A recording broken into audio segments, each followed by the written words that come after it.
Liza sa resibo para mapauwi ang anak niyang si Liza. Itinakas daw kasi ng isang lalaki ang kanyang anak kasama ang panganay niyang apo. Makabalik sana dito yung anak ko at yung apo ko. 3 buwan na rin hindi ko sila nakikita, nakakausap. Masakit daw sa loob ni Liza na maging ang kanyang 2 taong gulang na apo isinama sa Tanay City, Negros Oriental. Simula nung baby, ako na nag-alaga na hanggang naging 2 taon. Hindi ko alam kung anong itsura ng bata na yun, kung hindi mo lang pinapakita sa akin kahit video call, hindi. Naiwan sa pangangalaga ni Liza ang 6 na buwang gulang na bunso ni Liza, kaya panawagan niya sa kanyang anak. Anak, umuwi ka na rito. Dagdag ni Liza, walang katotohanan na itinakas sila ng kanyang kinakasama. Hindi po kami tinakas talaga ni Daddy. Ano po siya, tinulungan niya po ako kay Mami.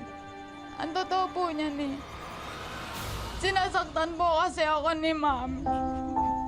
May mga basa po ako tapos yung binato po ako ng basa ni Mami. Para marinig ang 2 panig, nagsagawa ng video conference ang barangay para ipagharap sina Liza at ang kanyang mga magulang. Tama po ba ako, ma'am, na hindi ka babalik doon?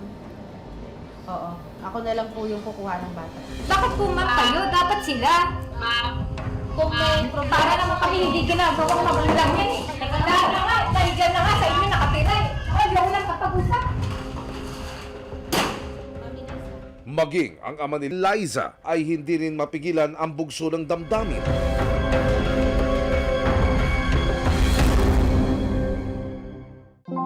Pero makalipas lang ang 1 buwan, nakipag-ugnayan si Liza sa resibo. Gusto na raw niyang umuwi sa Bulacan. Gandang hapon po. Welcome po sa GMA Network. Sa muling pagdulog ni Liza at kanyang asawa sa aming tanggapan, wala silang kaalam-alam na makalipas ang 2 buwan na pagtutok ng resibo.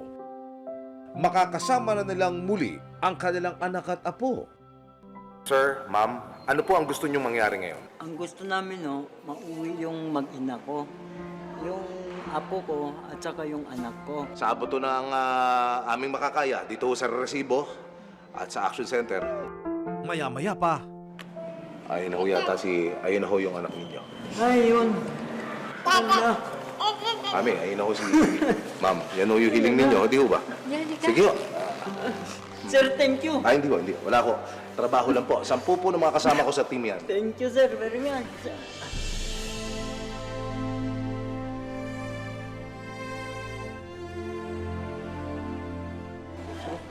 Ay, nako. Kumusta na ikaw? Kumusta ikaw? Sir, thank you very much.